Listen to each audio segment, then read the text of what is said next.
देखिए, भारत की परंपरा में, सनातन धर्म की परंपरा में राम और शिव एक दूसरे के पूरक हैं। भगवान राम ने रामचरितमानस में स्वयं ही इस बात को कहा है कि शिवद्रोही अगर मेरे समीप आने का प्रयास करता है तो वह सपने में भी मेरी कृपा नहीं प्राप्त कर सकता है। और जब लंका में सेतु बंध का निर्माण करना था तो प्रभु राम ने पहले रामेश्वरम में भगवान शिव की ही उपासना की थी। जब नामकरण की बात आई, भगवान राम ने ज्योतिर्लिंग का नाम रामेश्वरम रखा कि राम के ईश्वर हैं। लेकिन शिव से पूछा गया तो भगवान शिव ने कहा नहीं नहीं, जिसके ईश्वर राम है वही रामेश्वर है। देखो, दोनों एक दूसरे को सम्मान दे रहे हैं।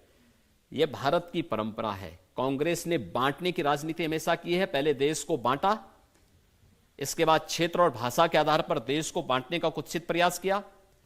अब सोचिए, 1947 में देश का विभाजन इन्होंने कराया। उस समय बाबा साहब अंबेडकर रहे हो या बहुत सारे ऐसे महापुरुष थे जिन्होंने कहा कि भी देखो, देश का बंटवारा नहीं होना चाहिए और करना है तो पॉपुलेशन ही बदल दो जी। वह जिसकी भारत में आस्था नहीं, वो भारत में क्यों रहेगा? वो जाए ना, रास्ता वहां का नापे, वहां का जहां उनको जाना है। क्यों भारत में बोझ बनोगे? क्षेत्रफल दिया, ज्यादा दिया गया, आबादी कम गई। ज्यादा क्षेत्रफल मिलने और भारत की बहुत अच्छी उपजाऊ भूमि वहां जाने के बावजूद आज पाकिस्तान के अंदर क्या स्थिति है। और मैं यही बोलना चाहूंगा, जो पाकिस्तान का राग अलापते हैं वे जाए ना उस कंगाल के पास, वे भी उस भीख मांगने में शामिल हो जाएं। देखो, एक तरफ भारत है, 80 करोड़ लोगों को प्रधानमंत्री मोदी जी के नेतृत्व में फ्री में राशन की सुविधा का लाभ दे रहा है, और दूसरी तरफ 23 से 24 करोड़ का पाकिस्तान भिखमंगों की तरह दुनिया के अंदर कटोरा लेके घूम रहा है, कोई भीख भी नहीं दे रहा है। एक किलो आटा के लिए ऐसे गली मोहल्ले में हम देखते हैं ना, छीना झपटी कभी कभी होता है। एक रोटी का टुकड़ा फेंको तो वहां पे कुछ जीवों में आपस में छीना झपटी होती है। यह दृश्य आपको पाकिस्तान के अंदर मनुष्यों को दिखाई देता होगा। यह हाल पाकिस्तान का इन्होंने किया।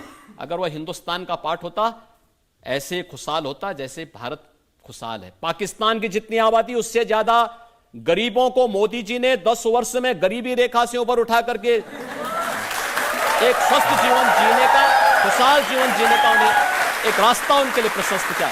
शर्म आनी चाहिए इन लोगों को जो पाकिस्तान की वकालत कर रहे हैं। लेकिन पाकिस्तान के जो फॉर्मर मिनिस्टर फवाद चौधरी, उन्होंने कहा राहुल ऑन फायर, राहुल को वोट देना चाहिए। तो राहुल गांधी की तो पैरवी वहीं से होगी, हिंदुस्तान से थोड़े कोई करने वाला है। राहुल गांधी से उम्मीद क्या करते हैं?